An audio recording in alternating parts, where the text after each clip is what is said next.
Hello and welcome to the Flix Forum podcast, where each episode we go back and we look at a Netflix original film in the order of release. This is the fifth day of our 12 Days of Christmas special, where we're putting out an episode every day in this festive season. Today we have a Netflix 350th film from 2021. It's the Indian Hindi language mystery thriller film called The Girl on the Train. This one's directed by Ribhu Dasgupta and stars Parineet Chopra, Avinash Tiwari, Aditi Rayol Haidari, and Kitiri Kulhari. I'm Jesse, and I am your host. As always, we will spoil this film as we go, so if you haven't seen this film yet, give us a pause and come back a little bit later on. But before we get into it, this is our 350th episode. That's great. 6 years we've been doing this for 6 years, and we've got there. It's been a big journey. We have done over 400 episodes realistically, but 350th in a row. That's a big number. So as always, if there is a Netflix original film that you're keen on checking out, we've probably covered it on this show, but let's start this episode off with our Fast Flicks, where we do a quick little summary of what the film is all about. The Girl on the Train, this one, it's about a woman who loses everything in life and gets entangled in the murder of a girl that she stalked. Intriguing. You probably heard of this film or heard of this story before, because there is a little bit to do with it. So let's talk about how this ended up on Netflix and what this one's all about. So this one, it's based on the British author Paula Hawkins' 2015 debut novel of the same name. And there is also a 2016 English language version adaptation with Emily Blunt that most people would probably be familiar with. This, around the world, what's this film called? So in Spanish, it's called Look, the Girl on the Train, original.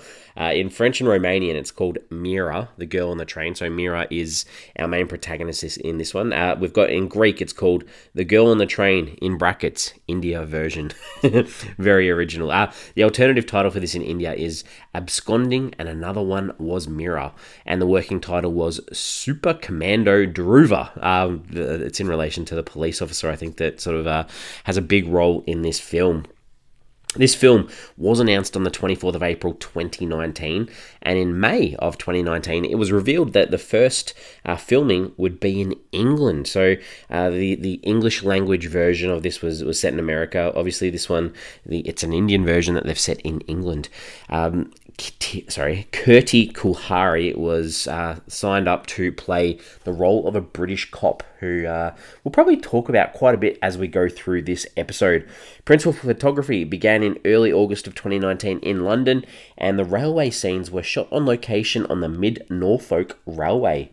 This film was scheduled for a theatrical release on the 8th of May 2020, but because of the COVID-19 pandemic in India, it was pushed on to Netflix. The director, Dasgupta, said, "I always wanted to explore this genre and loved this unique story. There's plenty to relate to, both in terms of the emotions and mysteries that I was able to delve into in this thriller. Rejection, loneliness, voyeurism, daily commutes on which we see and don't see things." So obviously quite intrigued in the story when they got to putting this one together. This was released on Netflix on the 26th of February 2021. As I said, was filmed in and around London in the UK. It did have 2 nominations at the 67th Filmfare Awards for Best Supporting Actress for Kitiri Kulhara and Best Playback Singer for Neha Kakkar. It was also nominated at the Bollywood Film Journalist Awards for Best Supporting Actress for Kitiri Kulhari, and nominated at the Istanbul Film Awards for Best Music Video. It also had a nomination at the Life Art Festival for Jury Prize for Best Director.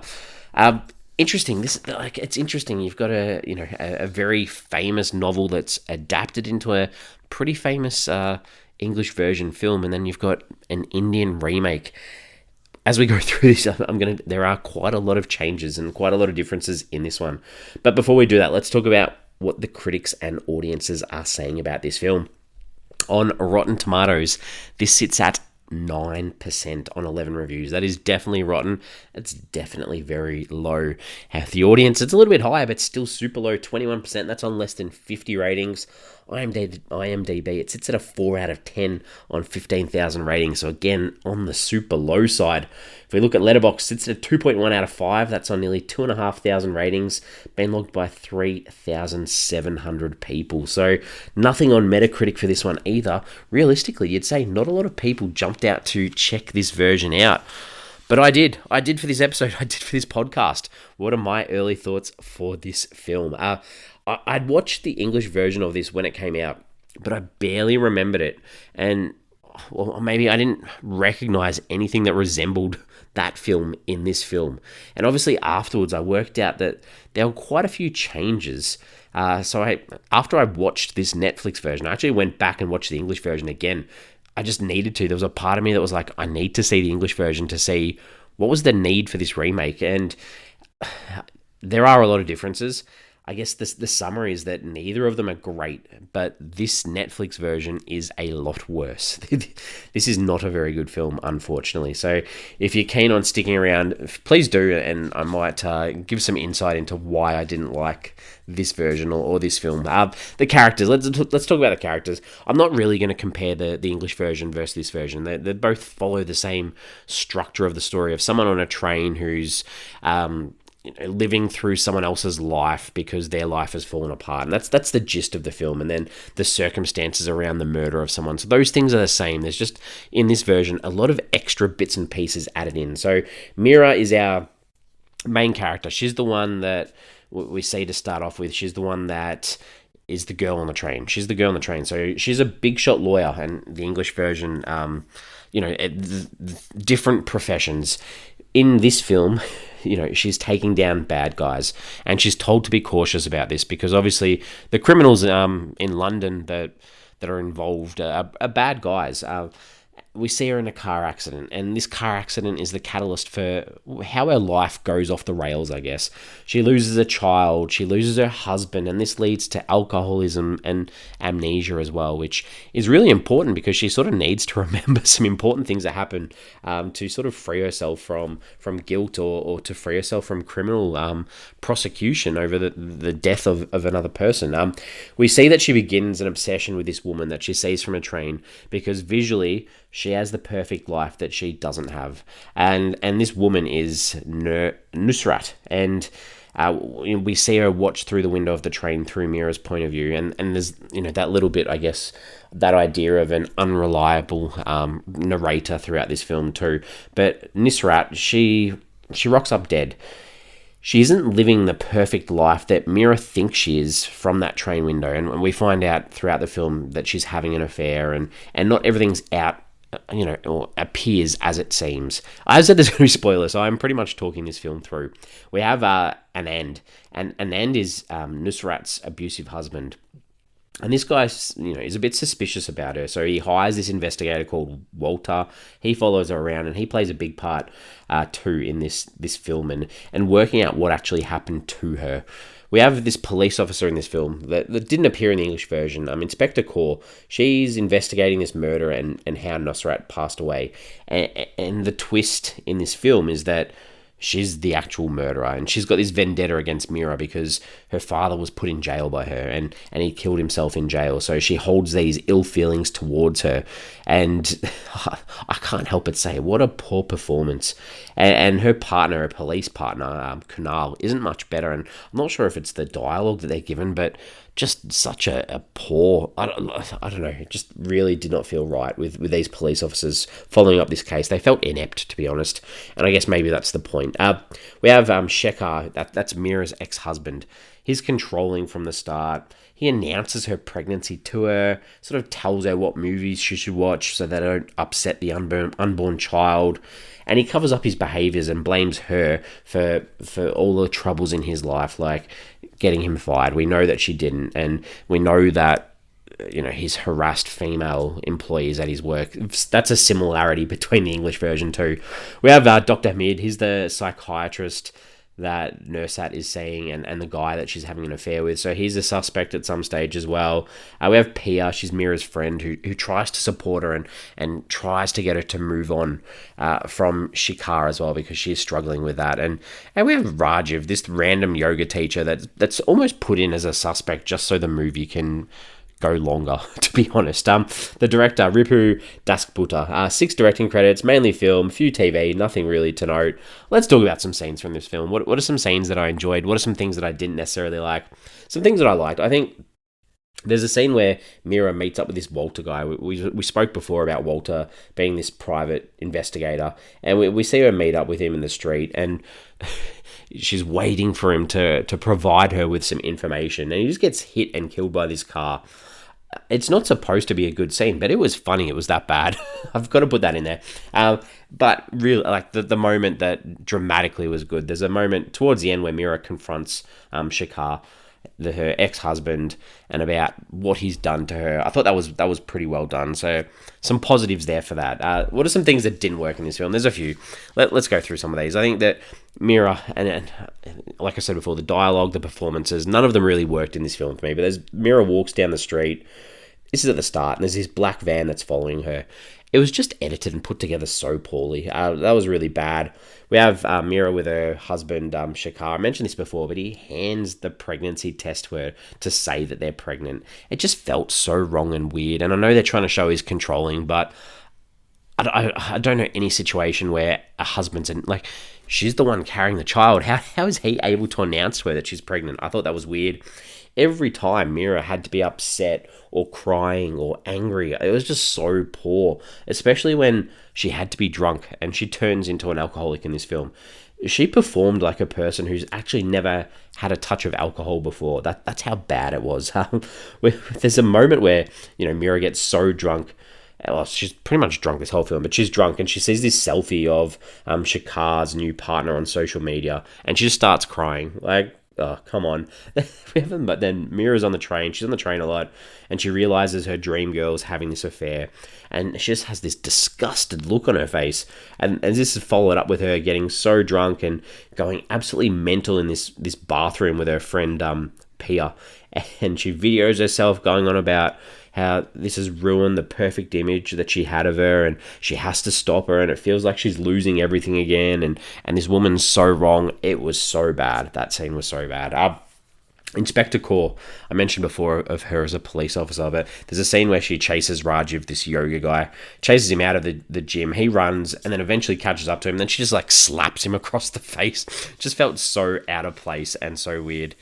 There's also this line, the police officer's lines throughout the film are pretty ordinary. There's a line where they say, we found Mira's ID near the body. That's not a coincidence.